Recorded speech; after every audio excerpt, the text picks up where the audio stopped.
I belong to you. Do just what you want. You're the one I trust, and I always be around when I need some loving, baby. No one else. Yeah. Let you down. Let you down.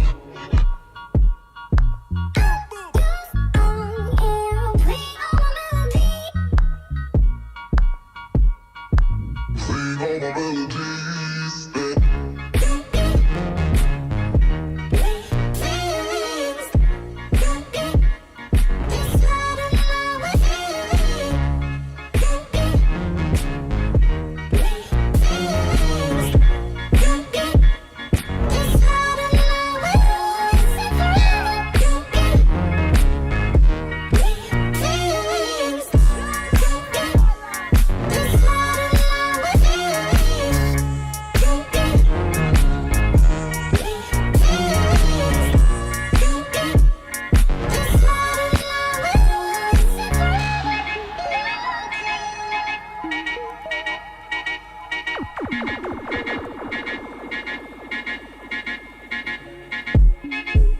Take me to your heart. I belong to you. Take me to your soul.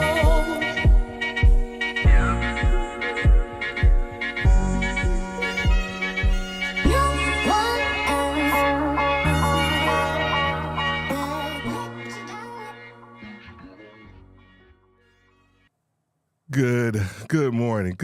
Good morning. Just trying something a little new.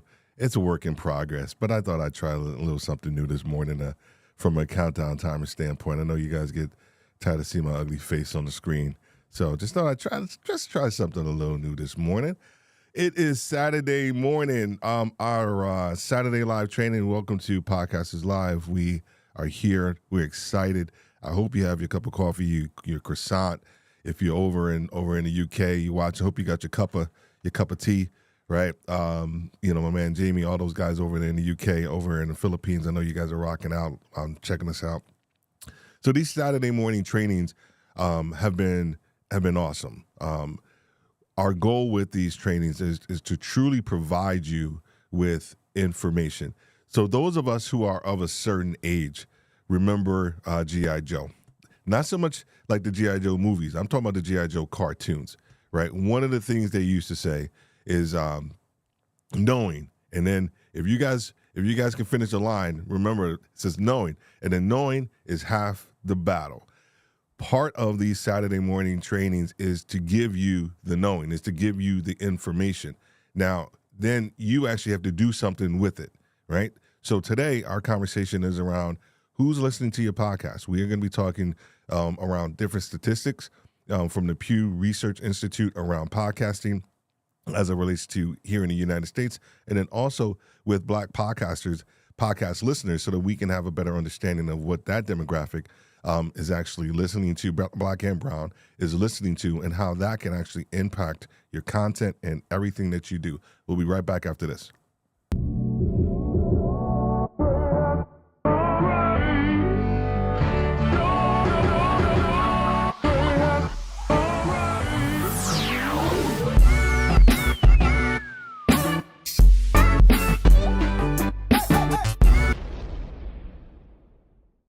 All right, I got my man. That's I don't know, man. I don't know how long it's been since we met, but my man Corey Gumbs, who is the founder of the Black Podcasters Association, a dope organization that is here to uplift and make sure that we, one, are producing really great content as Black podcasters, but also to actually make sure that Black podcasters have a seat at the table as it relates to the podcasting industry. So I'm excited to have him here today. Please welcome Mr. Corey Gumbs. What's going on, dude? Thank you. Glad to be here. There you go, man. Well, here's the one thing that we're gonna get into these stats like quick fast, and we're gonna go through them. The goal, if you are listening and you have a question as we go through some of these stats, please put it out here. That's the goal today. Is if you see a stat and you're like, oh, what does that kind of mean? Or hey, what are your thoughts? Excuse me. What are your thoughts on this? Because we are not just going to give you kind of the stats. We'll give you the stats, but then we're going to give you some perspective, right? It's not just to kind of give people the stats, but it's to give people perspective. And then also, here's the other thing. If my man Corey says something I don't like, and I disagree with him, then he's going to get this. The bridge is over. Hey, hey, hey. Here we go. There we go. The bridge is over. The bridge is over. The bridge is over. The bridge is over. Hey, hey. Yeah, I'm gonna get a strike for that, but I'm gonna edit that part out. You snuck attack me with that because I would have set mines up to have the response to that. I know. That's why I didn't. That's why I didn't tell you. That's why I didn't tell you. I was like, he gonna have something. He gonna have some if she said going on. So, two New Yorkers battling for dominance over hip hop. Yo, so here we go. My man Eddie's like, he is like, ha, not the BDP. That's right. Corey, I did a little quick introduction before we get into some of the slides in the comments or whatever too. Go ahead and tell a little bit about yourself and what you're doing with the Black Podcasters Association, man. I mean, you rap the best, but the Black Podcast Association is a online community for Black podcast creatives and professionals in the industry. The goal, like you said, is to help raise the standard of our content, to also provide support, networking, education to any and all Black podcasters, whether you're a beginner or advanced, or if you're just in the industry as a professional, like a producer, marketer, whatever. We want you here. But the goal is just to try to level the playing field, give us a voice, give us an organization that's going to advocate within the industry, in regards to diversity, inclusion, stuff like that, and just really just show the world that we have a lot of creative and talented people in this space, and they have content that doesn't typically always fit the mold or the stereotypes that we, when it comes to Black voices in entertainment and so. Just my thing is just to create a community where everybody just thrives and learns, supports each other, and it's been bigger than and great best ever expected because everybody's like family and friends, and I love it. Thanks, man. No, and I agree, man. I know I don't know how we met, man. I don't know where we met. I know you had the Facebook group. Yeah, it was the Facebook group. The It was a Facebook group 2 years ago. Like yeah, 2-3 years man. ago. It was like 2 years ago. He had the Facebook group, and then we just, of course, got to talking, and I fell in love with his vision, his passion for what he does, and we share. It's crazy, I know I just bust his chops with the bridges over, but we share a lot of perspective around podcasting, and so but we also disagree on a couple of things. But we, the goal is for us to make sure that we educate everybody that's listening today. So just want to make sure we shout out to everybody. Oh, that's a sick intro. I've never seen that before. Thank you. That's exactly what I was going for. That's what I'm talking about. That's exactly what I was trying to go for, man. I appreciate that. And knowing is half the battle. That's right. G.I. Joe. And we go give you guys the know, and then the battle is going to be on you guys. Not the BDP. That's right. There you go, Dominic. That's right. That's right. Shots fired. That's shots fired. If you want me, come and get me. If you think you can take me. My man, Monty Weaver, is in the house. How you doing? And there's another fellow New Yorker, Miss Lucy's a good morning from Spanish Harlem, hanging out with us this morning as well, too. All right, man. So, Corey, before we get into the stats, like, you're a stat guy. When you think about some of the, and we've already kind of talked a little bit about some of these stats, right? What's one thing that you want people, before we kind of get into the section, what's one thing you want people to kind of get out of what we're going to talk about today? There's a lot of, especially now with all the layoffs and the things going on in the podcast industry, there's a lot of doomsday type of questions, or what's going on, what does this mean? But the stats, I think people should just look at these stats from I guess, an optimistic point of view as far as listenership goes. That there's still a space for independent creators to take advantage of. In here, as long as they just figure out their niche and the right way to attract those listeners. So some of these, these are kind of bad or good. But I just want everybody to look at it from an approach of, these are positive things, and it's just showing you the growth of the industry, and take advantage of it. Yeah, I agree, man. So the first one is just about the United States, right? Because I speak a lot, and I think you do as well. We speak a lot about like international growth for your podcasting, but I think for any podcasters here in America, I think you need to kind of like crush it at home first, right? I think if you can figure out how to crush it at home, then we can talk about the whole international piece as well. But this talks about roughly half of Americans say that they have listened to a podcast in the past year. I thought this was I thought this was interesting because this number's grown. I want to say last year, and maybe even like last year and the year before that, probably 2021, it was around the kind of the 42% mark. And then I think last year it was probably around like the 44, maybe 46% mark. So it's growing, man. COVID was good for podcasting. Yeah, believe it or man. not. Yeah, I mean, man. it also had companies spending a lot of money. Everybody's riding that wave, but it was good for podcasting because, the stats before that, and I'll just go by the Edison research. I mean, was like showing you it was slowly growing, but it wasn't, to the scale of what COVID did. So I think now it's becoming, to the point it's getting like, I see memes, it's becoming jokes and stuff like that. So that's kind of how you hate it, right? So it's good to see these numbers going up. Pretty soon we'll probably it's going to gradually keep going up to the point where it's going to be, the minority is going to be, I haven't listened to a podcast. Yeah. And I think the other thing too, I think one of the things, guys, is as we go through this, Corey had some really great insight too, as we were talking about and kind of prepping for this, is that, I think we always want to think about who they're asking as it relates to some of the results of this too, right?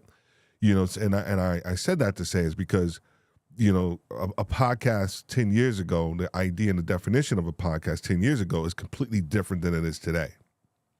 So when we think about this stat too, I'm going to hazard a guess, and once again, this is Steve, just my overall experience, is that I'm going to hazard a guess is that when they ask this, I don't think they preface the question with like, have you listened to a podcast on your Apple iTunes or your Apple Podcast player or Spotify.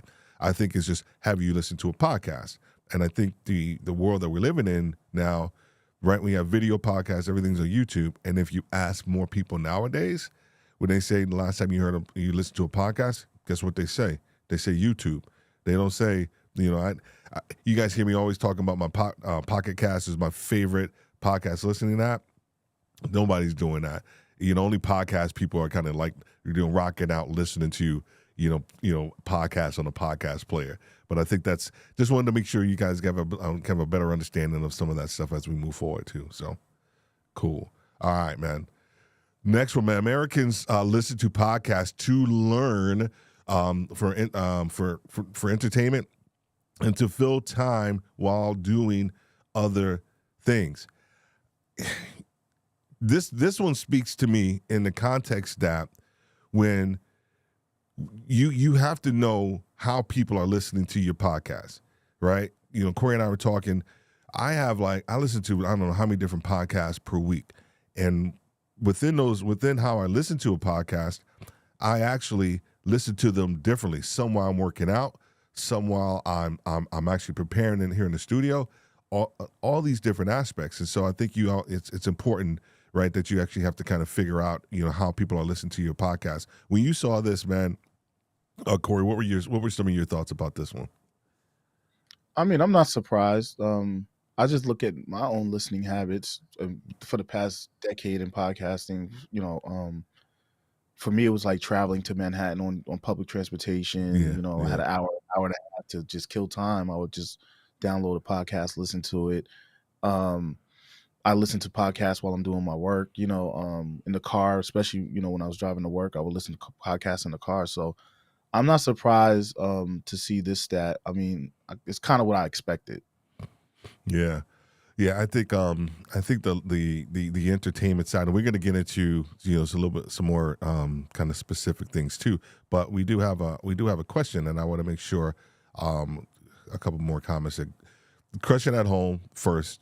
That in of itself is great advice too, right? Oh, I stole that one from myself because when I was in retail, when I was promoting people, Corey. And people always want to say, I want to get promoted, Steve. I want to get promoted. I want to do this. And I'll be like, yo, crush it at home first. Like, crush it where you are, and then we can talk about you doing other things. So I stole that one. I stole that one for myself. But the question we got is from my man, Kenneth. He said, what are your thoughts on podcasters joining podcast networks early on in the brand development process? I'm going to let Corey answer that one.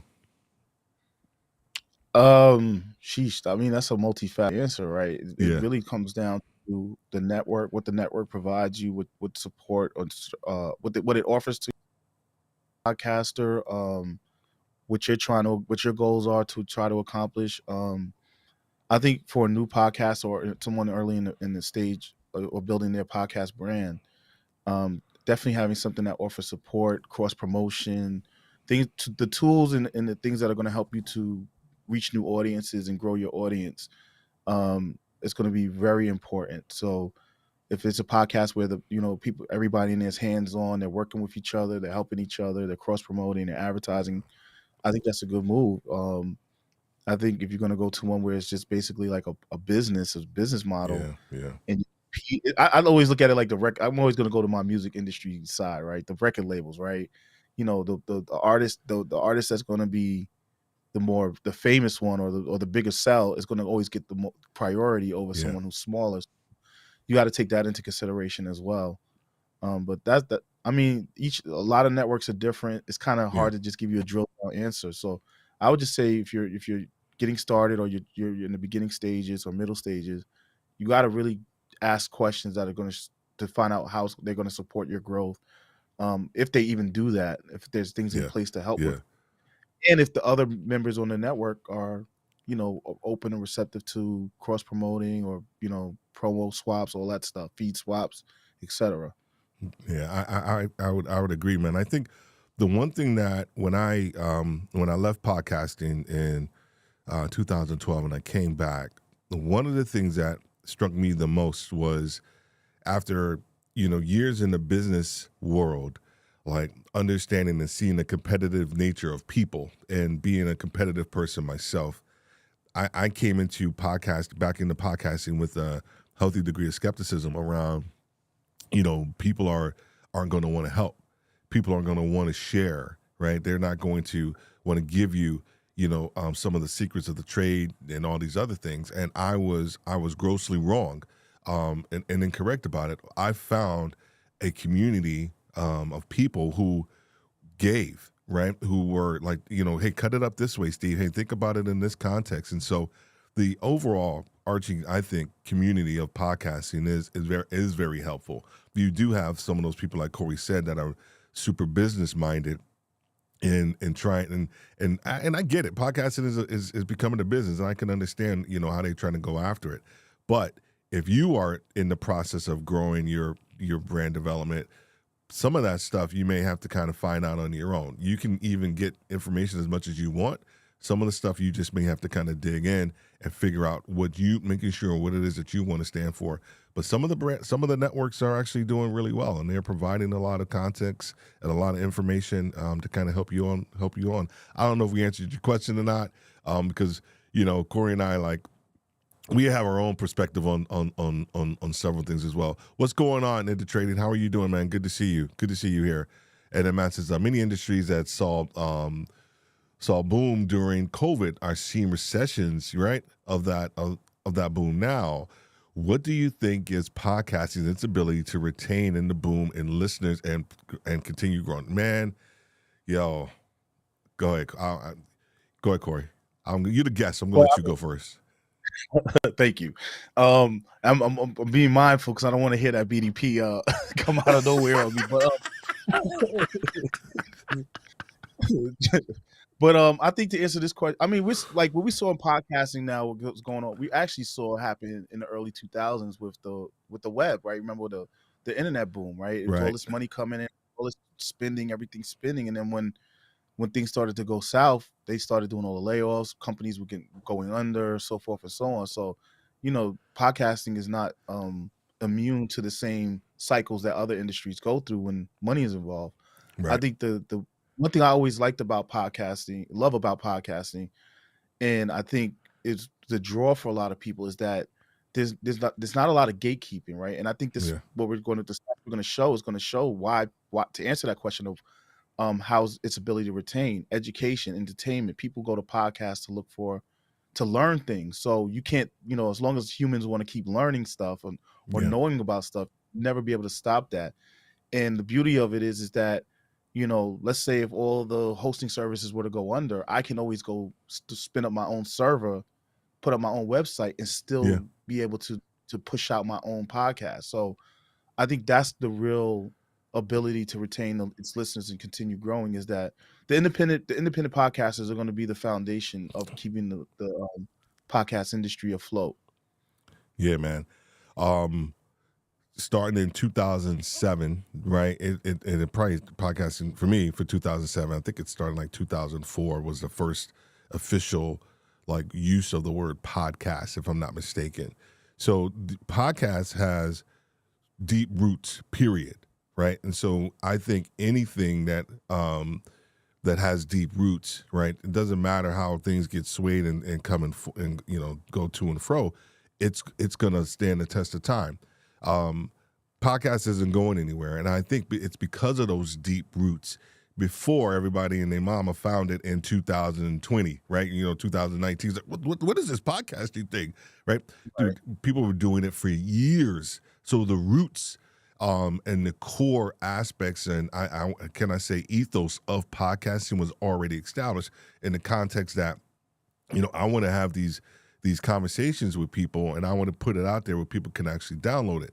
Now that just because everybody else found it, some of the people have staying power, some people don't. But I think podcasting in and of itself has some deep rooted, some deep roots, and that's why it's not going anywhere. Matthew, great question. I appreciate that. And Sherry, yes, I am a hardcore YouTube podcast listener. Yes, you are. And hey, how are you doing? How are you doing today? She says, good morning. Good morning to you as well. Morning. And then Robert says, hello. How are you doing, Robert? Good to see you. Robert has a question as well. YouTube is launched in podcast programs. What are your thoughts on video podcasts? Yo. Okay. I'm going to preface this. This answer by both of us because I know we're core. We are we are both audio first, like thought process when it comes to podcasting. Like, right? So maybe that's why you know that. Maybe that's why you're asking this question. So we're audio like first, and maybe later in the show I'll have Corey break down the whole intimacy and listening piece because he's done some serious homework on that. So I'm okay with the video podcasting. I'll answer first, Corey, and since I'm already talking, man. I'm going to answer this first. I'm okay with the video podcasting, right? Because one of the reasons we started Podcasters Live was around discoverability, right? Listening to I don't know how many different podcasters talk about I want more people to hear my podcast, and I'm only getting this number of downloads, and I'm only this. Well, nobody really knows you. So when I stumbled upon live streaming a while ago, I realized that live streaming was a really good opportunity for people to get to learn who you are, discover your podcast, and then possibly start listening on the other platform, right? I know the switching costs and all that stuff, but discoverability was the biggest piece. And now you add the video component on there too. You're able to actually, create another piece of content. So I'm fine with people actually doing video podcasting. Especially here's my little caveat. Especially if you're just starting out. If you are like, what, I'm thinking about doing a podcast. I'm not too sure about the audio piece, but I want to do video. Then go ahead and do it. right? Go ahead and start there, right? Because the barriers of entry for both audio and video are super low nowadays. You can go ahead and get started, with your phone and whatever it is that you need to do. But I know we have some other thoughts around video podcasting from my man Corey, so I'm gonna let him go ahead and say what he got to say. You might as well play the BDP. What? I said, the bridge is over, the bridge is over. Get it The over bridge with. is over, the bridge is over. Hey, hey, hey. This is preempted. I'm just gonna preempt it. So like you said, Steve, I'm always go audio first. I'm an audio. I call myself a podcast purist. Podcasting Same here. is exactly what it is. It's an audio format. Video. If you add video, you're just having a talk show. It's the same thing you see on regular TV. I'm sorry, you get in the comments, say what you got to say, but truth, that's what it is. But I've learned to embrace the video aspect of this side of the industry because it is necessary. We live in an interesting time because we're seeing the joining of the two as far as content creation goes. Before, Agreed. Growing up, Agreed. it was, you watch TV when you're home and you listen to the radio wherever, right? Now, since we have these devices where we access video and audio content together at any time, anywhere, it's meshing. So I will say, even though I'm audio first, you should have some kind of video component, or you should at least have your podcast on YouTube, right? That one I will say, but the whole debate about video podcasts, I still haven't come over to the dark side yet because I'm like, it just reminds me of like the old talk shows that used to come on TV when I was growing up. It's just you're just doing it from your home now. That's it. But that's not what this conversation is about. That's it.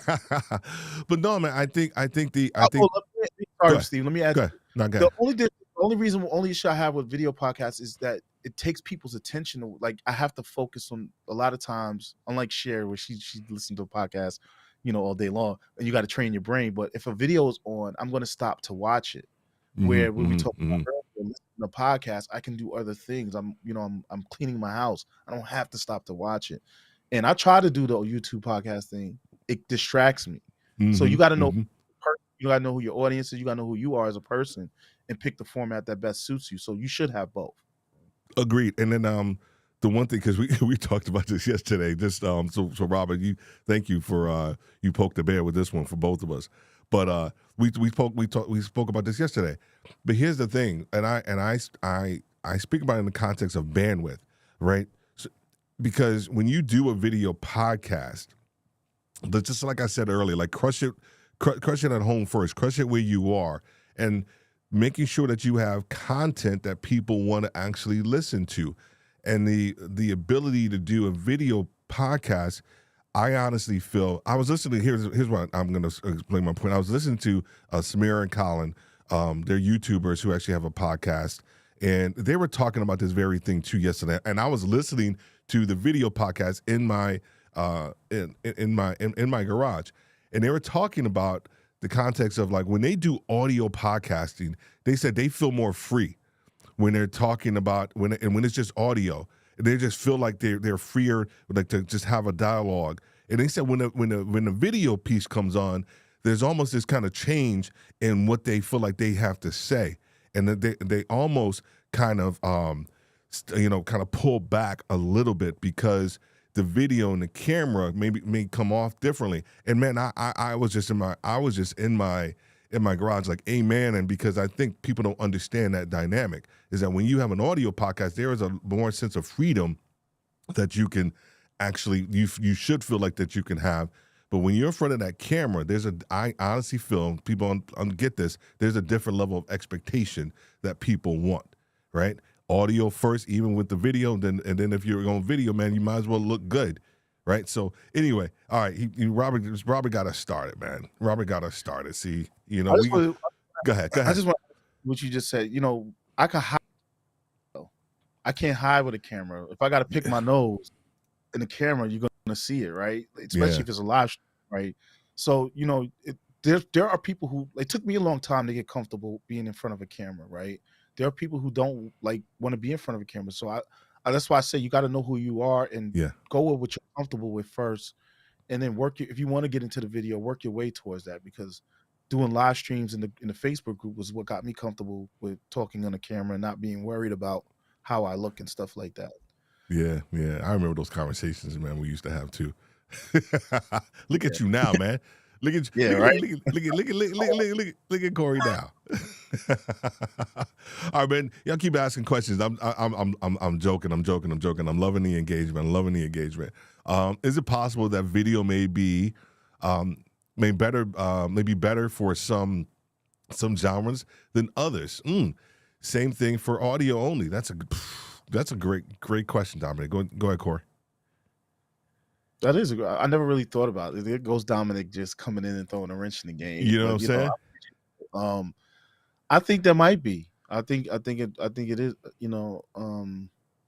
I haven't really thought about this, so I don't know if I have a good answer. But just talking about it now, thinking about it, I'm like, there might be some because some topics you can explain better with a visual component, right? I'm gonna go my science stuff, right? Like if I'm trying to explain physics to you, it's better for me to show you a visual aid to help you understand the concepts versus me explaining it to you. If I'm explaining it in an audio format, it's typically the audience is going to be people who are already in that space or understand it, so I can talk about it without having to show you. So I think there are topics and there are genres out there that would do better with a video component than an audio, and vice versa. Yeah. I think about in the context of storytelling, right? Storytelling is a massive part of course, any podcast, whether you're audio or video. I know that one genre that really works well and probably will continue to work well in audio only is going to be like true crime, right? It's that narrative storytelling around something that I'm not going to explain what a true crime is. You guys get it, like Serial, right? So a lot of people also jumped in on the podcasting when they heard Serial, right? That one was super dope, and that opened up the eyes to people from a podcasting standpoint. Now there are probably some genres that probably maybe could probably be video only. But here's the other thing too, and we talk about this, and we've adopted this mindset with Podcasters Live. The idea of a podcast, as we define it, it's a produced conversation, period, right? It's not what we have struggled with for years is around the delivery method of that produced conversation, right? I just did a live podcast the other day, and I talked about RSS feeds, and I talked about the RSS feed as a suitcase for your content that goes out there, and then people can download your suitcase of content whenever they want. But it's a highly strategic and targeted piece of content an RSS feed is too. So that's exactly what back in the day what a podcast was defined to be. But I while the RSS feed is important, I feel that the content that's inside of that RSS feed is more important than the actual delivery method. If you track it with me, say you track it with me, hopefully you understand what I'm talking about, because it's the content piece. So we have to get away from the idea of the delivery method, video, audio, and understand that the produced conversation is probably the most important thing that we need to make sure that we're having as well too. All right, man, y'all got us going. Y'all got the wrong ones today. I'm just saying. I'm loving this. Steve. Yeah, go ahead.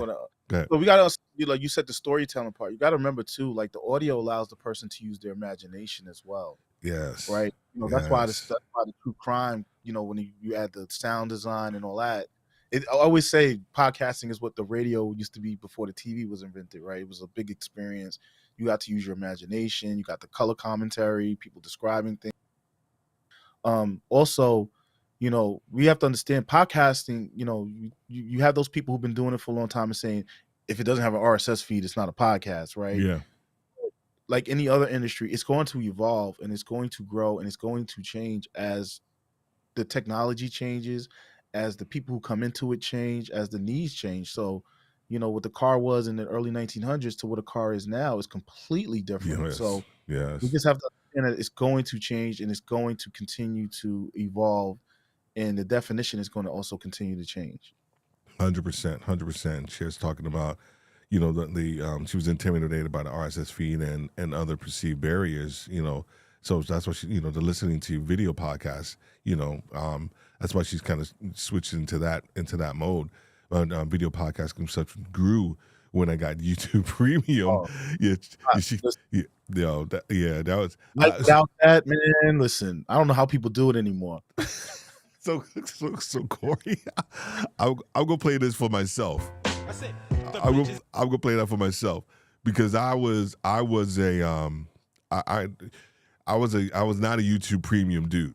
I was like a regular degular, YouTube guy. And Sharon and I were having this conversation like last year, and we're talking about like YouTube, and I was like, oh, these commercials. She's like, what? What are you doing? I was like, oh, I got I'm watching YouTube. She's like, with commercials? I was like, yes. I was like, yeah. She was like, oh no. I don't even know if I could talk to you. I don't even know if I could talk to you anymore. No, you need to get YouTube Premium. And I signed up for YouTube Premium. Dude, changed my life. I hate when I'm on the wrong account. I hate when I'm on the wrong account. Sometimes I have like 4 different YouTube, Gmail accounts. So sometimes I'm on the wrong one. And when those ads come on, I'm like, I lose my mind, man. Like, yeah, that was life changing. The only talk shows I saw growing up were Jerry Springer, rest in peace. Maury, Oprah, myself. See, I'm old. I remember the OG Douglas. Oh my gosh, I can't remember his the last name was Douglas. I can't remember. I'm old, man, but that's how old I am. But I remember. Was it Phil Douglas? No, Phil Donahue. Donahue, yeah. Phil Donahue. So, and Larry King. I was only into listening to radio. I guess that's why. And there you go. I hear you, man. I hear you. Thank you, Robert. Thank you, Robert. Flex its share, YouTube Premium. Yes. All right. Cool, man. So we gotta get back into some of these stats, man, because you guys got us going. About a third of podcast listeners have tried a lifestyle.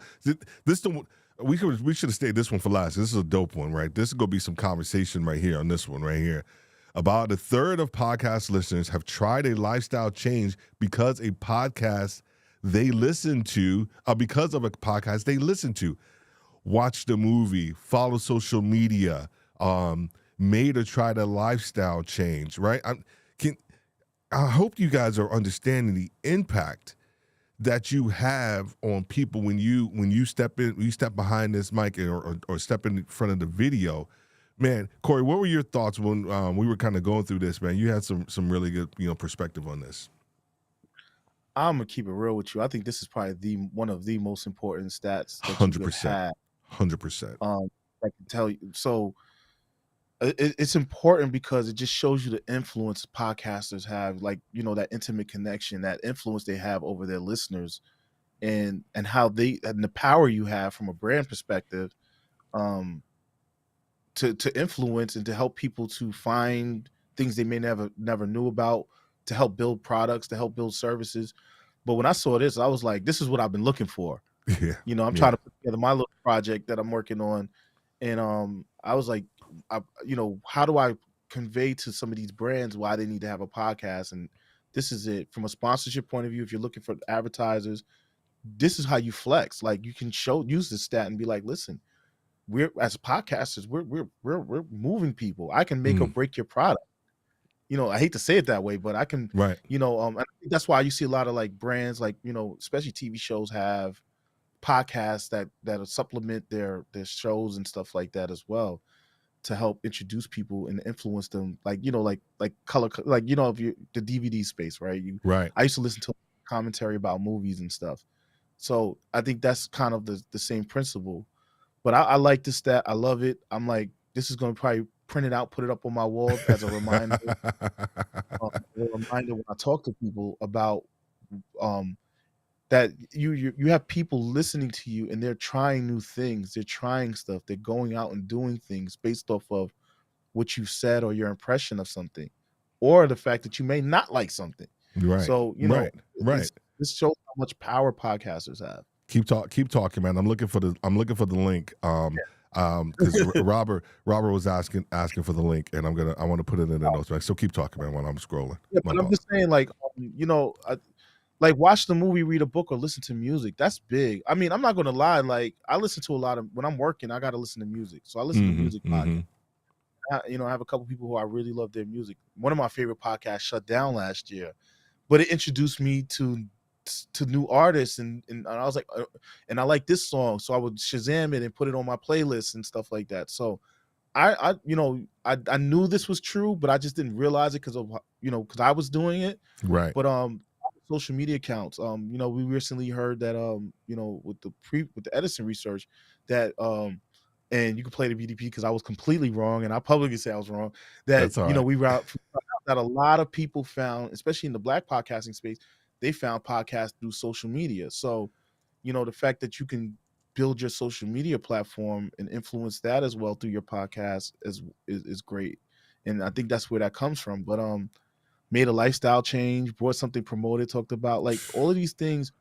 When people are talking about how do I get sponsors, this is the gem that you need to add to your pitch Yeah, man. to show people like, hey, this is the influence we have.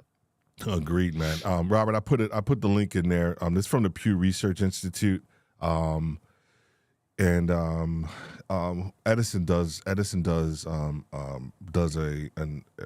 great research as well. One of the companies, they have a podcast too that Corey and I listen to a lot, called Sounds Profitable.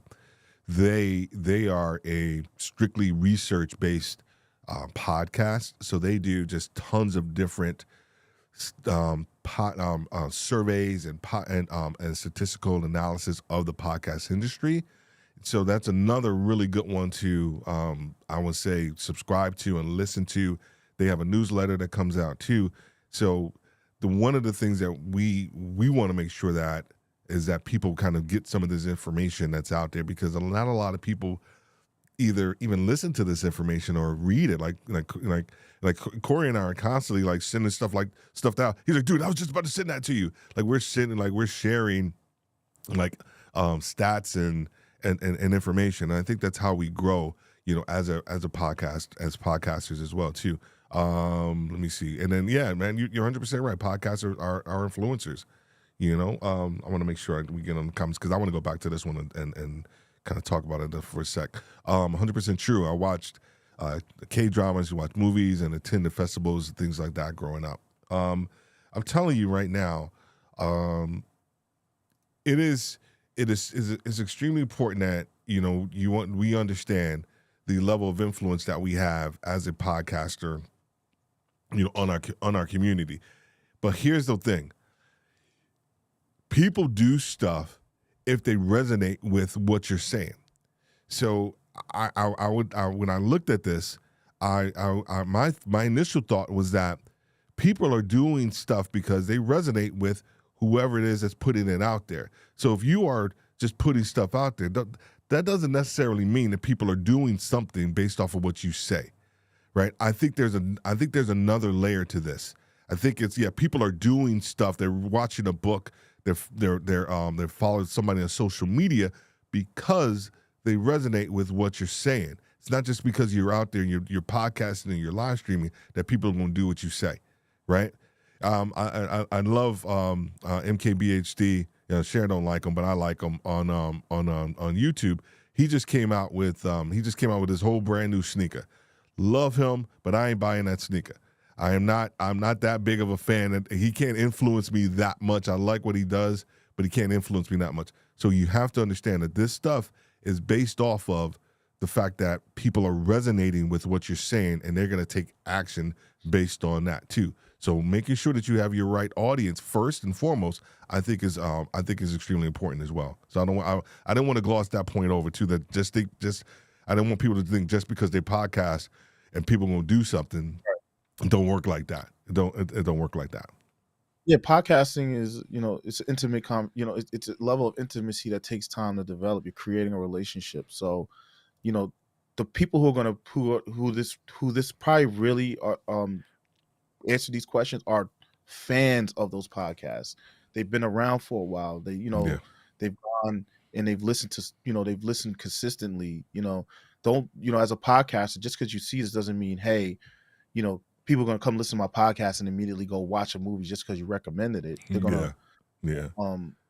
unless they're very niche, like myself, like I'm a movie buff, right? So if I stumble on a podcast that talks about something about a movie, I might go and, they might influence me to go check it because that's just how I am, right? But you don't take this data and be like, oh, I'm gonna go to these brands and be like, I got a podcast, and this says that that you understand it's you're building relationships, and that's what I love about podcasting as well. Yeah. And Yeah. that's why I might even just do a hot take and say that's why podcasters a lot of times are probably the true influencers in the industry versus they call it a influencer just because they have a lot of followings on TikTok or something like that. Ooh, I can't even play the BDP on that one, man. That's a good one, man. Yeah. I need to play some Nas on that one or something. Like that's a good one.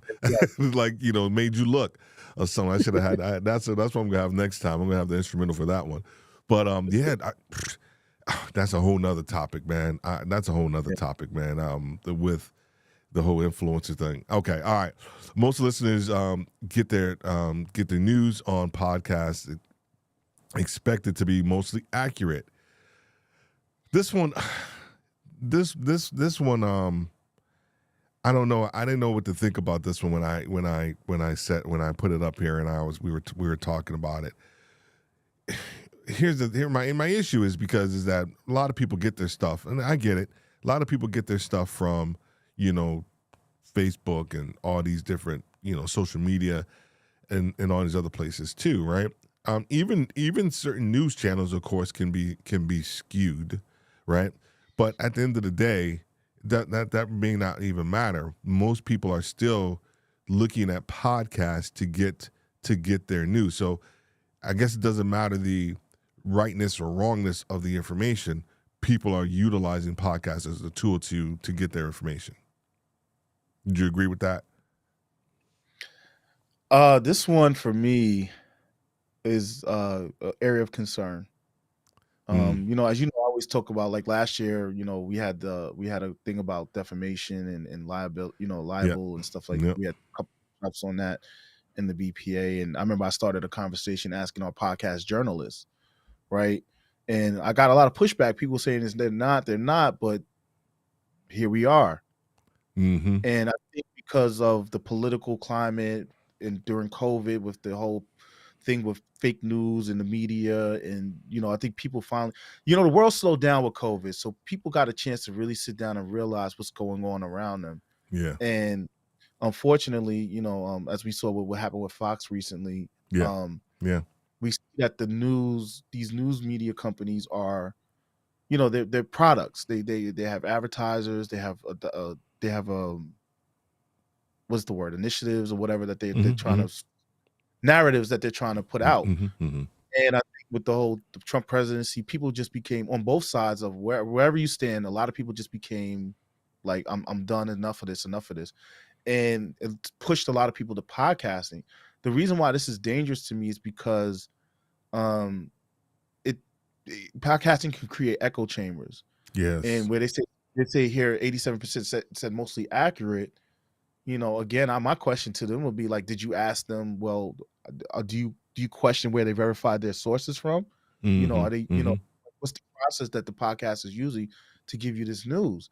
How are they vetting their information?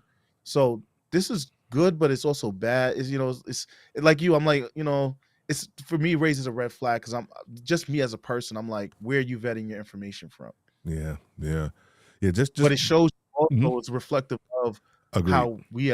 how we see the news media, the popular news media, and how people are searching for content, whether it's to hear a different perspective or to confirm their perspective. And that's why I say we as podcasters always have to be responsible for the content we put out, because you can create a real strong echo chamber. And I'm not going to jump the gun, but I know the next couple slides we're going to talk about that too. Yeah, no, and I think that just goes into what we just spoke about. I assume we have some comments, and I'm going to get to you guys here in a sec too. But yeah, and this one, and you can go. You guys know we don't really talk about politics here on any of my shows. But I did want to bring this one up here. No large difference between Republicans and Democrats in podcasts listening, hearing news on podcasts. I wanted to include this one in here because it correlates with the one that we just kind of spoke about around news and where people are actually kind of getting their news from, and not so much. We wanted to put it on here, not so much as a promoting the ideas of what, right or the left. It's promoting the idea that podcasts are being used, good, bad, or indifferent, to disseminate information, to people. So, I want to put this comment up here though, but by Dominic though, he's 100% correct. He says there's a responsibility, that comes with I got you, man. That comes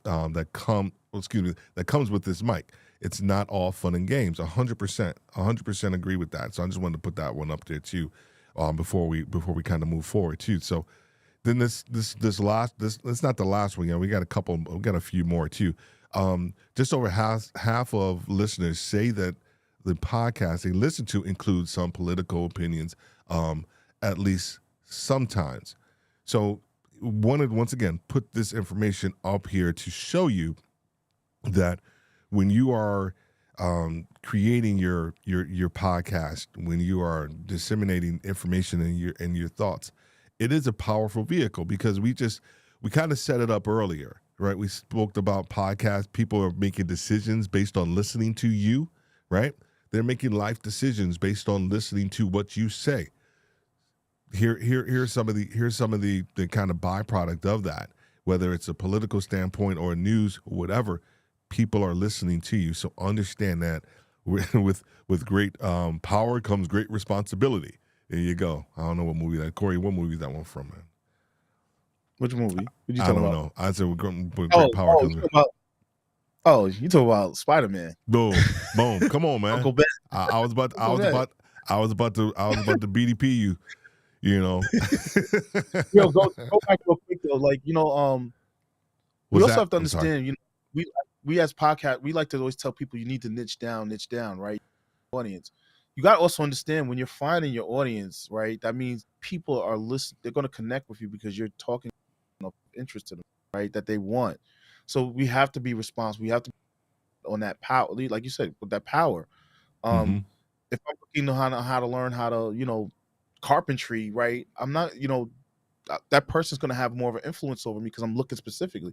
I do programming. When I'm on YouTube, I'm looking for the right video to help me with a problem or learn something. Yeah. And then I have those core people that I follow. So, I think the statistic is that we have to understand that, yeah, you're going to have a lot more people that are going to be in line with your views because they're looking for your views. Or you guys have similar views that they're in. I think that's I wanted to talk about that real quick. Podcasting definitely echo chambers. The only difference I have, the only difference between podcasting echo chambers and what you see with the media echo chambers is that, we're starting to see it happen a lot more now, but is that there's no oversight in the podcasting space, right? Yeah. Fox News just got sued for defamation. They just lost that case and they got another case pending, right? People lose their jobs, they get called out over it. And you mentioned Sounds Profitable, and I went to one of their events last on brand safety, and I remember I came back and I was saying I think a lot of podcasters are talking themselves out of potential sponsorship opportunities, 100%. advertising opportunities. So because there is no real oversight, so people have to be a little bit more cautious on who they align themselves with. And that's the danger. That goes back to the danger I was saying of like the news part. There's no oversight. We're starting to see more celebrities suing some of the bigger podcasters or content creators out there for defamation and libel. So I predict over the next couple of years, and then with the AI stuff, you're going to start seeing a lot more case law coming in that's going to force the industry itself to provide oversight for the content and producers. But right now, 100%. there's not. I can go start a news podcast and say all kind of crazy stuff, get a big audience, and what's going to happen to me? Yeah, and that's why you see a lot of like Tucker Carlson. He's about to kill the podcast game. Yeah, man. Whether you like him or not.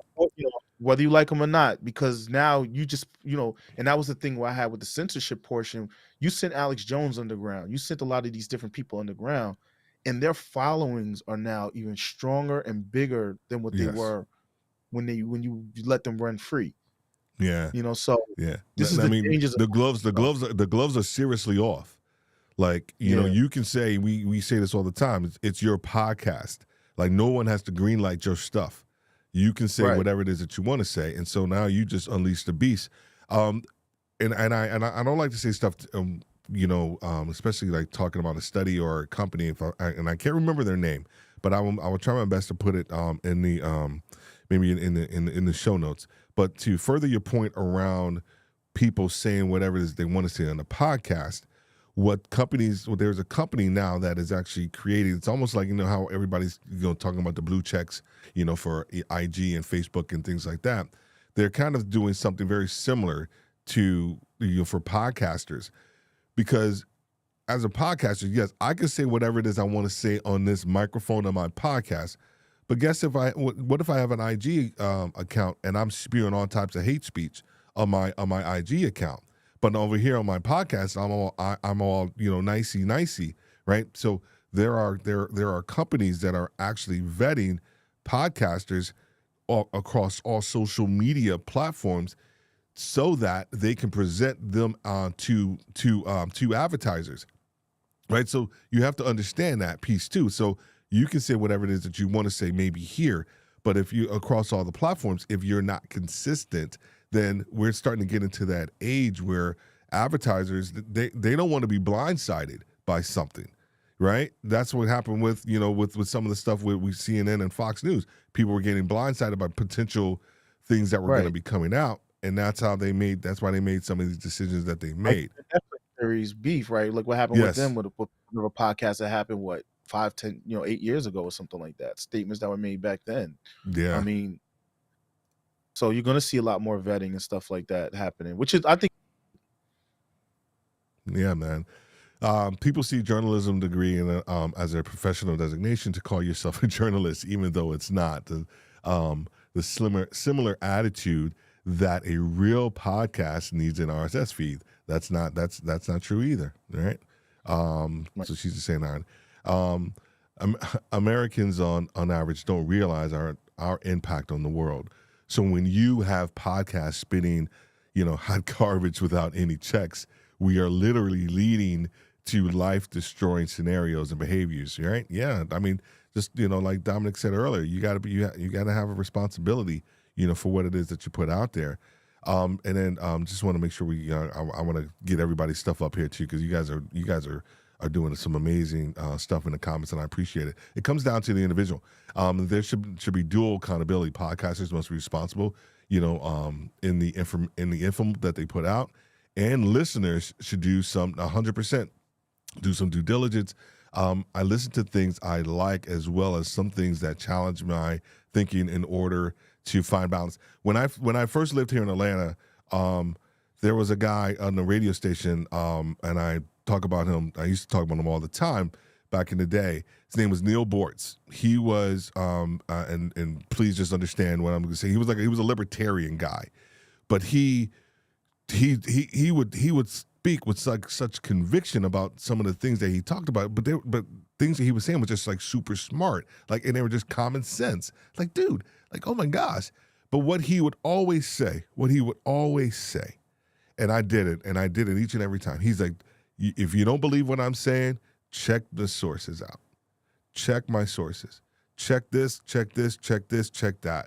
And then over time, what you would see was that what he was saying was lining up with sources. So to Robert's point, I just wanted to kind of extend Robert's point around, we do as a listener have responsibility. So you just can't take in whatever it is that you want to take in. You actually have to make sure that, the person that's speaking, that the information that they're providing is valuable. So as well, I don't know if you had something to say on that one or not, Corey. Nah. I don't know. I don't know if I agree with the responsibility being on the listener. We just saw that they listen to entertainment, right? So, yeah. Mm-hmm. Yeah. I mean, you talk about, I don't know Neil Bortz, but I know Rush Limbaugh, like all of these, even I was watching video Daily Show did on Tucker Carlson. They showed you like how he went from here to there. Yes. A lot of people put on acts specifically for the audience that they're targeted. So it's hard. The audience has to vet the person and look up the sources, because like even what Neil Borst was doing is also part of what I call my playbook that I've learned. I've been in a lot of these different spaces, so Yeah. it's like check the sources if you don't believe me, and then people go, I'll give you the sources that prove my point. I like when I do research, I always look for the scientific method. I want to find the opposite, and then in there, because I read a lot of history, so I'm always like, I used to tell in the Black conscious community, I was like, you need to go read the white people, the books written by white people, because when you start doing it, you realize they're going at each other's throats. They're conflicting information, and then from there you try to find, you try to find the commonalities and say, okay, since this is where they both kind of agree, so this must be true. Right. You know what I'm saying? Right. It's a constant research, but to put it on the listener, I don't, I don't, because I watch what goes on with CNN, Fox News, MSNBC, all these different medias. They're there for those particular types of people, right? Yeah. It's this whole nother conversation, but I think the responsibility falls on us, and with whatever your intention is, there's consequences for it at the end of the day. Yeah. Whether it's good or bad, when you get that cease and desist or you get that lawsuit, you should be expecting. That's a whole nother. That's a whole nother. So we were talking about this. We were talking about this, yesterday, right? And I was, and Corey and I, we watch a whole bunch of movies, and we find ourselves quoting different movies. I love Sherlock Holmes, and it was the first one with Robert Downey Jr. One of the scenes he was talking about in the movie was around how people they theorize something, and then they get the facts to help their theory. And he's like, no, you can't do that. You need to get the data first, get the accumulation of data, and the data will help you create a theory, right? Or a perspective. And I think the tendencies, Robert, sometimes when we start to think about like listenership, is that we will gravitate to people who actually will help move our already embedded perspective forward. Good, bad, or indifferent. I'm not knocking that in any way, but I think part of that piece is the idea that people will tend to lean towards people that may think like them or may share some of their ideas. So to your point earlier, it does take a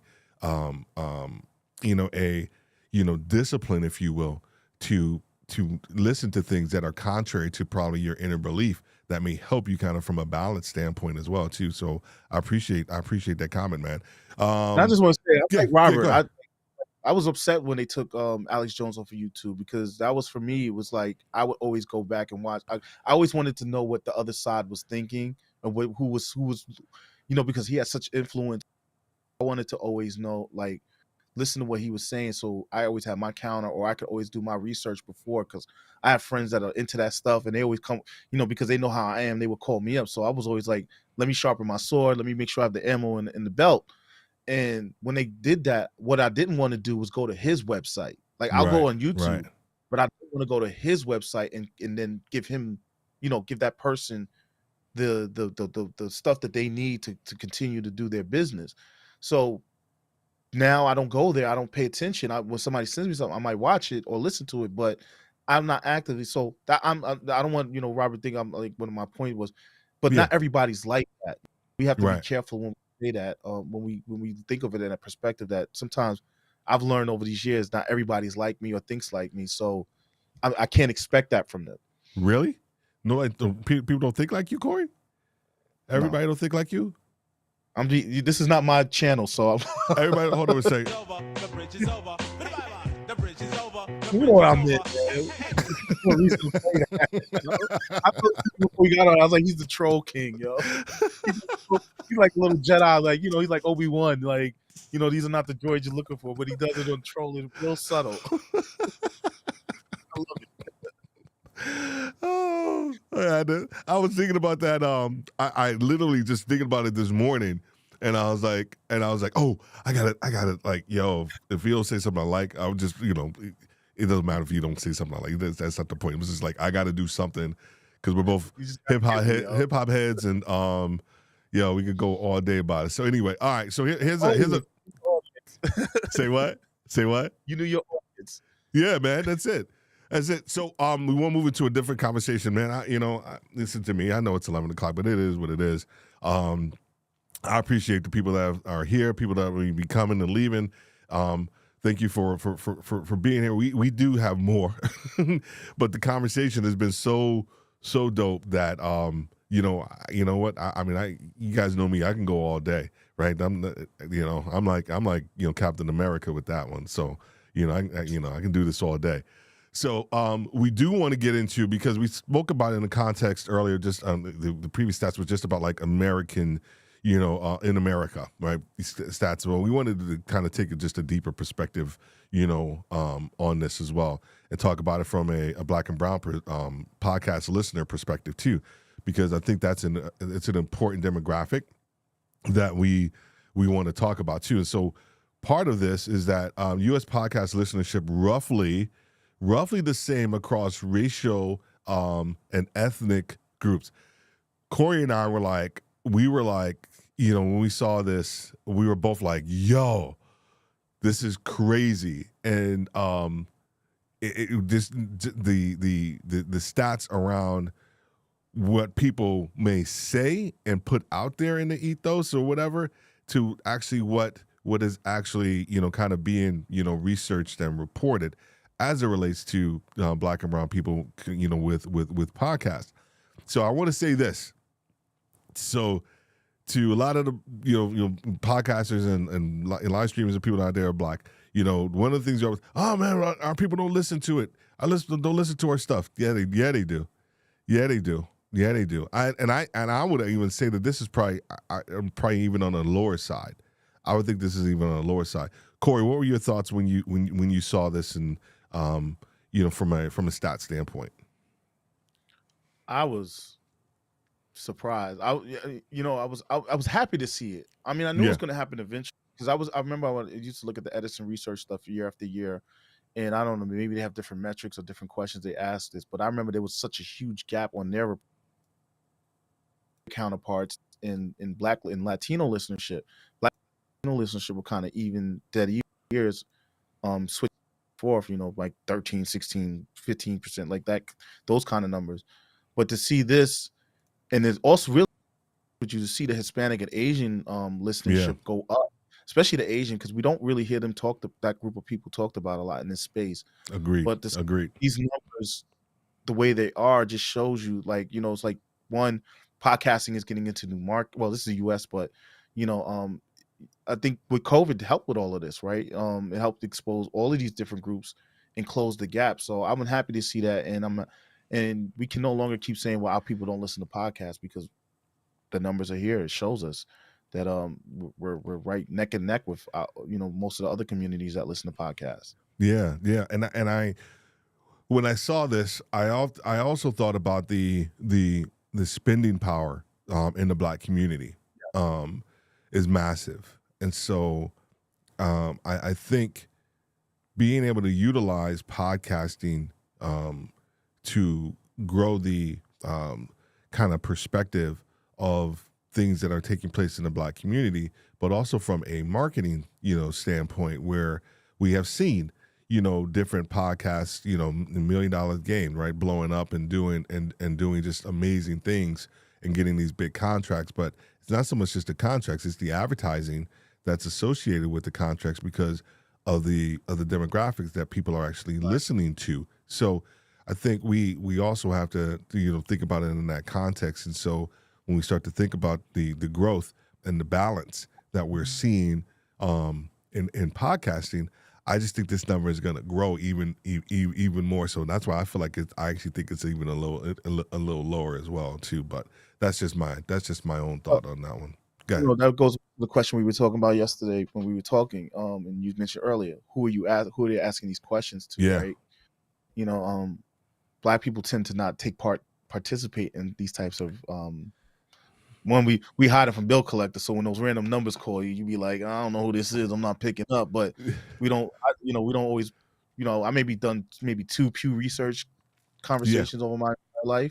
Yeah. I mean, research things, participating in them. So You don't know. Like, so I do take it with a grain of salt.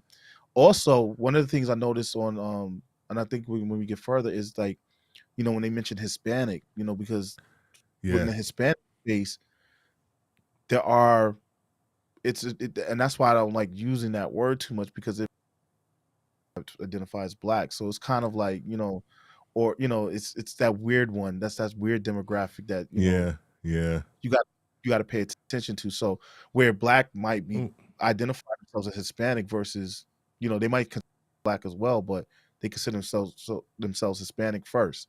So that's why I say you got to take some of this information with a grain of salt and just ask yourself who they were asking, what they were asking. But agreed. I like because with the diversity issue in podcasting, from an advocacy point of view, you know, me, I get pushback in certain spaces sometimes, and certain things I say on my social media. Mm, This is another point to prove like this is not, you don't control this anymore, mm, right? mm. It's not the thing. You have to open up. You have to be more receptive to the different viewpoints, the different groups of people that are coming into this space. Yeah. Yeah. Nice, nice, nice. I want to offer promotions on channels. Oh, I'm going to get to that comment in a second here. Too, just want to make sure we say, everybody's getting heard.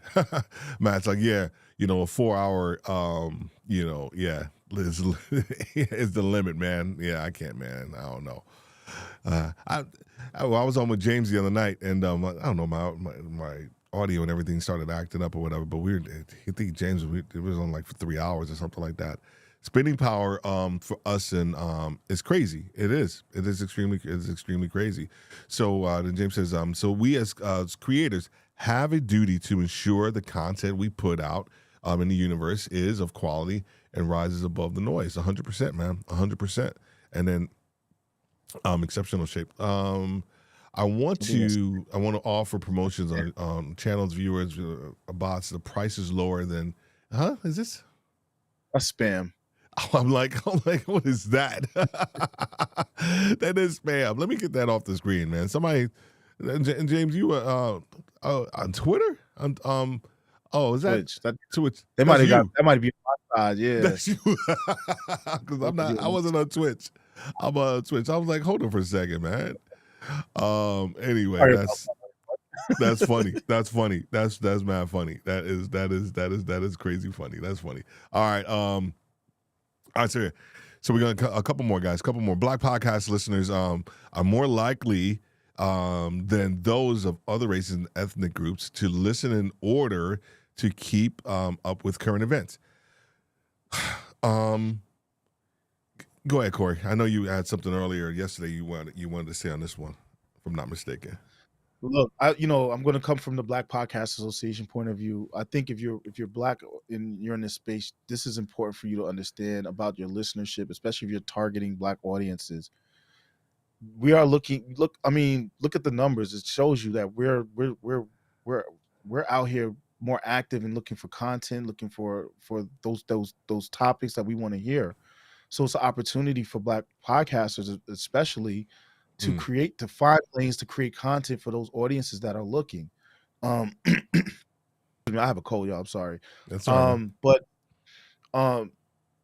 to stay up to date about current events, we're more active in that space. If you look at these stats, right, we want to learn more. We're looking for encouragement, inspiration, hear other people's opinions. And then I think the biggest one I think yesterday I said was for entertainment, right? You see, we're at the bottom rung. Yeah. Because we have this stereotype that Black people are only about entertainment when it comes to media. And here we show our Hispanic and white counterparts are looking for more podcasts and entertainment than we are as Black listeners. So, and that's what I always felt about podcasting. It helped dispel some of these stereotypes that we see typically in various communities. Right. And people like, no, we're not monolithic. We don't have these topics where we want to know what's going on in the world. We want to learn. We want to be able to hear different opinions. We're not so as conservative or maybe headstrong in our opinions as you may think they are. So, and to show that the other groups of people are just as equal as us in regards to this is also amazing to me with this stat. Yeah, man. No, this stat right here. Hold on for a second. Where am I going now? There we go. This one right here, man. I think you just said it better than anything that I can honestly even add to it, dude. I was just really encouraged to by this one. So I'll put it in that terms, in that I was really encouraged that to look at the to learn aspect, right? Yeah. It's one of the the entertainment piece, of course, that resonated with me as well. But the to learn one is probably one of the most I think under appreciated aspects that of why Black and brown people listen to a podcast. It's not just around the entertainment piece. It is around to learn. This is why Corey and I were talking yesterday in a space that you're going to hear Podcasters Lives talk more and more about, is that we're going to be talking more about the idea of the downloads versus listen time, right? Our goal is that we are gonna try our best to own the conversation. There's already people out there talking about it, Bumper, things like that, but our focus is going to help you understand the importance of listening time, right? And the idea around listen time is like the longer people listen, the more that they consume, right? We've already defined it that downloads are the aspirational acquisition of knowledge, meaning that just because they download your podcast doesn't necessarily mean that they listen to it. We want to focus in on listening time because it is the acquisition of knowledge. They've actually listened to your podcast. And the longer they listen to your podcast, the better for you, the better for advertising. And so we are going to be focused in on this. And so the reason I wanted to say that is because when I think about the to learn number, the level of your content and your ability to switch subject matters and then bring people along for the ride within your content is going to be even more important because people want to learn, right? You may even shorten your podcast, whatever it is. But think about your podcast differently. The goal, once again, today, we got like one more to go to. Goal of today was to arm you with information. Now you actually have to make a decision on what it is that you want to do with this information that we're providing with you as well too. So anyway, I don't know you had anything else to say on that one too, Corey, but Black podcasters turn to many topics more frequently than listeners in other racial ethnic groups. So self-help, right? Entertainment and pop, sports, comedy. So this one is this one kind of just kind of shows a little bit of differentiation around how we go back and we listen to certain things more frequently than other races out there. I don't know if you had anything to say on that one, Corey. We're gonna get to the last one. For me, it was the history, politics, government, science one, Yeah. right? Like, Yeah. the fact that you see it so close was for me a proud moment because typically I've always felt like those are the areas in our community where we don't focus on, and it leads to a lot of bad decisions politically and in the voting. But to show that it's so close to our other counterparts, especially our white counterparts, just shows me that there's growth that's happening in this space in regards to the content our people are looking for. Yeah. I'm not surprised that we're, especially like the race, ethnicity, self-help, relationships, money, finance, even entertainment, pop, and culture, right? Yeah. Those are things that are religion, spirituality. Like these are all things that are part of our communities. They're part of the experience of being Black. So I'm not surprised to see this as the high percentages that they have on here in comparison to other groups. But it also shows you that our people out here, they're using podcasts to help themselves become better, to find content that's going to help them understand their experiences as well. So as a podcaster, this should show you opportunities for you to be able to create content to attract these listeners, because we know that they're out here listening. And if you're a brand or you're looking for advertisers and sponsorship, it's up to you as a podcaster to figure out how to create the narrative to show to take data and show them, hey, here's why because the advertising in the Black podcasting space is a little bit different than the generic way. And I constantly have these conversations with people about like, we don't do the 5,000 download minimum to, we don't, it's not how it works in our space with a lot of our podcasters. But there's opportunities for you here to figure out how you can attach yourself to this content, because Yeah. these people, you see what they're looking for. So they're going to be more apt and more connected to that podcaster because they're looking for this information. They're looking for this content. So you might not, I may only have 100, 500 followers that download my podcast, but guess what? I might have a 30, 50% of them might buy your product compared to you dumping all this money someplace else with a 10%. I mean, Yeah. I'm throwing numbers out there, but it's more Yeah. complicated than that. But from a podcaster's point of view, it's an opportunity for you to figure out how to use this data to attract new listeners and advertisers or sponsors, if that's your goal to your content. 100%, man. And hopefully you guys, I know, we've been going for a while, but I think, those who started with us, you've seen that we've been trying to just kind of like build right on from a foundation of, knowledge, influence, understanding how important podcasting is out there, but then also understanding that, as we start to segue into listenership, and then also within the Black community, that there is opportunity out there for you to create content that is going to attract, advertisers. But more importantly, it's going to attract listeners, right? The one thing that we see too, and this kind of goes to, I know Corey has a something on here about. I'm just going to put it up here too, because he was talking about, some of the ratchetness, that he sees from, some of the podcasts. But, once you offer thought-provoking conversation, I think it's a different perspective, right? So you have to make sure, and Corey, I know Corey can go all day about the quality of podcast content that people need to put out there in the world, and especially in the Black community, since that's what we're talking about, is you have to make sure that you structure it properly.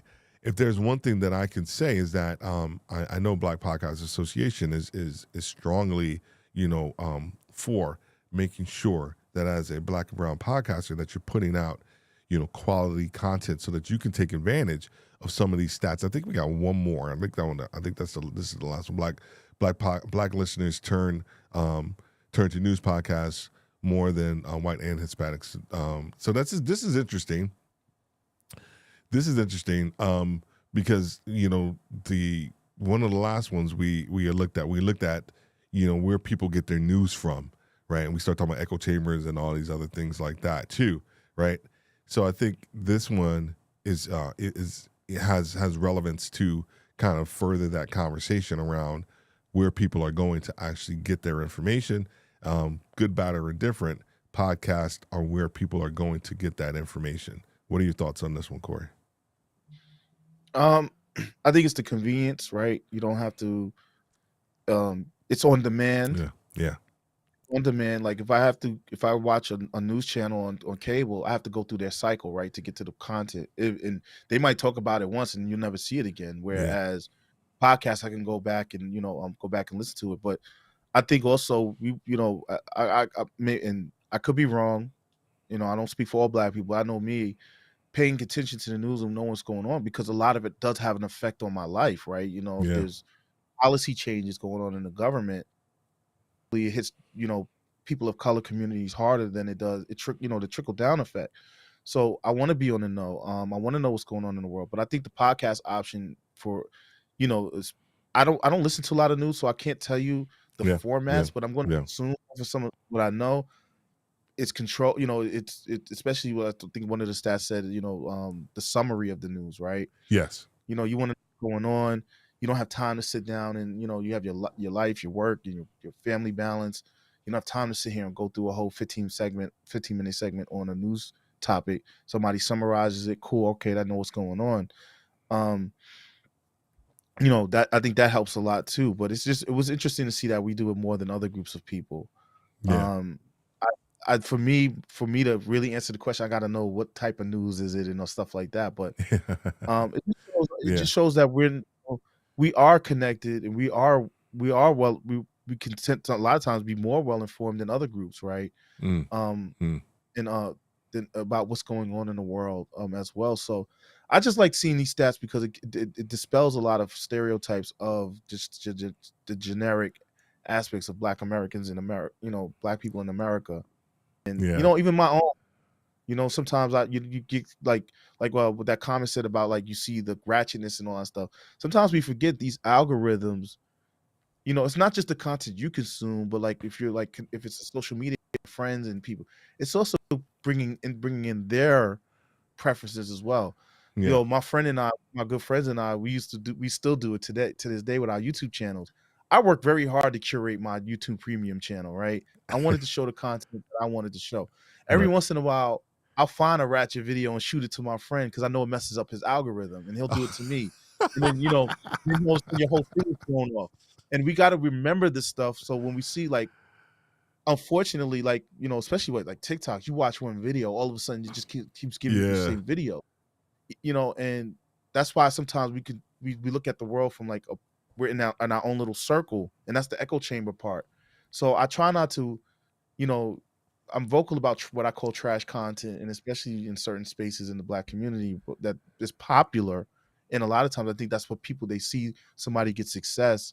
Because I saw that in the music industry, somebody gets Yeah. success, everybody Yeah. wants to copy Yeah. and try to get Yes. that pie instead of saying what angle can I go, with this. So it's just I like seeing this because it just dispels a lot of the views, and it gives us an opportunity, like with the BPA, to have these conversations and say, let's change the perspective, let's look at things from a different viewpoint, and let's figure out how we can all become successful with this data, and do the best that we can do. 100%.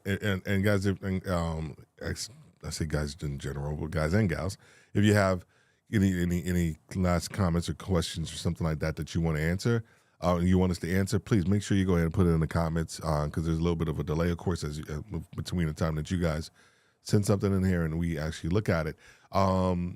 Raphael talks about the tuning into to radio. I mean, I grew up in that era of like standing by the radio waiting for a different program to kind of come on. I also think about it in the context of like growing up when even with TV there were certain shows that would come on at a certain time. I'm just it could the Huxtables and Different World, and even like I even started liking Cheers and all these other shows or whatever too, and they would come on at a very specific time, and I would find myself stopping what I was doing to go and watch these shows. So I think when you start to think about, there for me there were habits of listening to shows and liking that experience of the radio. That's probably one of the reasons I fell in love with broadcasting and podcasting, because I grew up in that era of radio and people like Friday nights, the whole family like listening to the radio for a show or whatever too. So there is some credence to what you're talking about, buddy. I remember like you was in New York, right? Yeah. Rap would only play on Kiss FM from 8 to 11 on a Friday night. You know what I'm saying? Like you catch Red Alert. That was the only time you could hear rap on there. You had to Mr. wait Magic. Magic, Barbito. I remember the first time I heard It Ain't Hard to Tell was like 3:00 in the morning on a school night. Yeah. I stayed up. Protect your neck, all those different things. I had to stay up on a school night to catch it and record it so that I could listen to it on my way to school. So like, I think the older generations, we do kind of tend to like see like what you're saying. Like I remember being able to stay up late to watch the Cosby Show. My mom would let us stay up late. Yeah. And it came like 8:00, but you're like 6, 7 years old, 8 years old. Yeah. We was in bed at 7:30. My mom's like, you gotta go to bed this morning. So that was important. But to have everything on demand now, it's like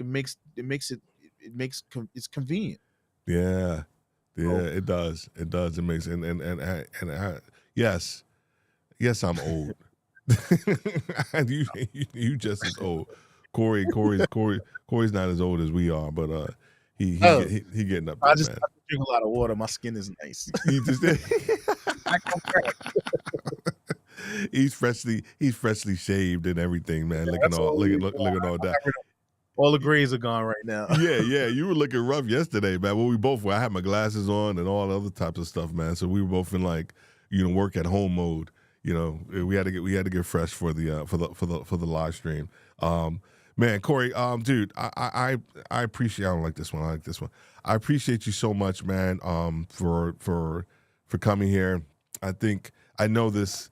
We were going back and forth. We're trying to figure out like the whole Black podcaster listener stats and stuff like that a while ago, and then I saw the Pew report. I was like, yo, I gotta get my man on here so we can make sure we talk about it, because I know you have some really good perspective and opinions on some of the stats, and I think the biggest thing, man, that I appreciate about you is that you're always open to conversation and dialogue about podcasting and how to help people think about podcasting differently for their benefit, not for just the benefit of Black Podcasters Association, right? But for the benefit of the actual podcaster, because if you do that, then we can continue to grow the industry, man.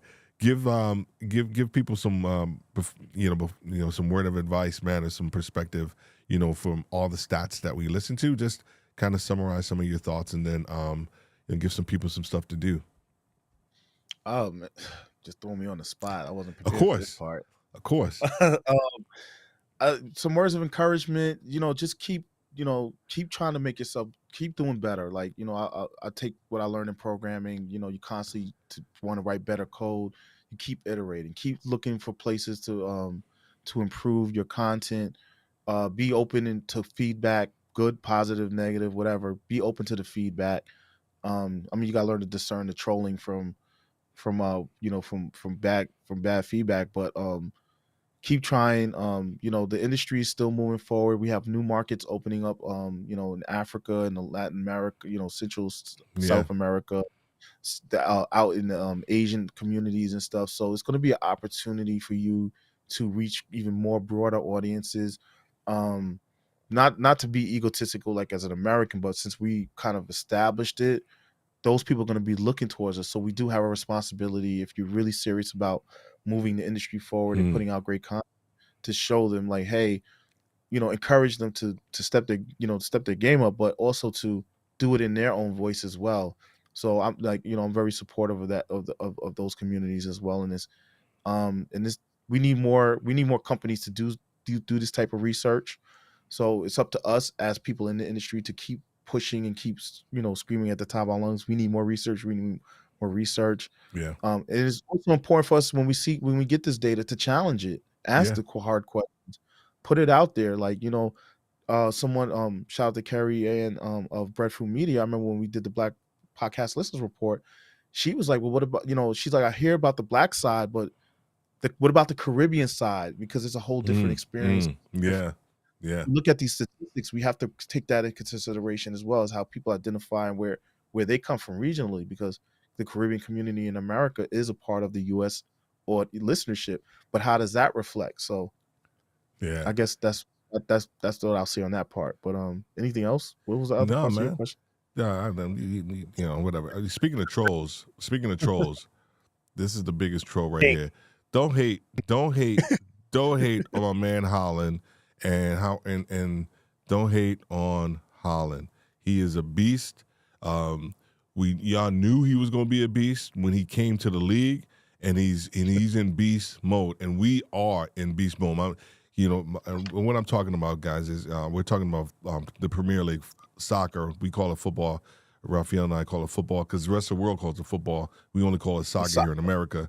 Yeah, soccer. I call it football, man. So I am a football purist and a podcast purist. So I call it football. And here's the crazy part. Here's the funny part, man. So when I made the decision to do these like on a Saturday, right? I was like, man, it's gonna be cutting into my football time. And the crazy part, and man, I don't know if it's God or not. It probably ain't God. God's like, no, got nothing to do with this, Steve. But every game has been either like 7:30 or like 11:30 or 12 o'clock since I started. So I have actually been able to like do this and then still watch my games. Like it's been or it's been on a Sunday. So thank you, Lord. Look at God. Look at God helping Steve out, maybe so he can watch his games, so he can educate the people on podcasts live on the training Saturdays. Oh man, yo, no, I appreciate you, dude. I appreciate you, and then for the road. I said, the bridge is over, the bridge is over. Bye-bye. The bridge is over, the What bridge day? is over. Hey, hey, hey. There we go. I had to get that last one in. Yeah, but just remember where the stars are born. That's all I'm gonna say. Stars. Hip hop royal. Hip hop. Yeah. It's all good. It's all good, man. Well, hang on, Corey. I'm going to say goodbye to everybody and then chat with you and stay there for a sec. Man, oh man, I hope you guys got something out of it. I know we went long, but you know what? That's live streaming for you. And we wanted to get the content out there. We wanted to make sure that, you as a podcaster, even as a live streamer, listening to this information, that we were once again arming you with data, arming you with information so that you can make your own decision on where you are and what it is that you want to do with your content, and how you want to approach your podcast or your live stream. The information that we provide is solely as a tool to help you become better. These Saturday trainings are exactly for that. We take a topic and we go deep, we go broad, and we make sure that we provide content that's going to give you something to think about and give you something to do on a Saturday. Love doing this. We're super excited. It's been growing by leaps and bounds. My only other ask is that you share not just these live streams, right? But you share some of our content with other people. The best thing that you can do to help us grow is to share this information with other people who may be listening or thinking about it. We do this every Saturday morning at 10 o'clock, rain or shine, whatever it may be. We're stoked that you are here. Thank you so much. We want you to enjoy the rest of your Saturday. Have fun, and we'll talk to you soon. God bless.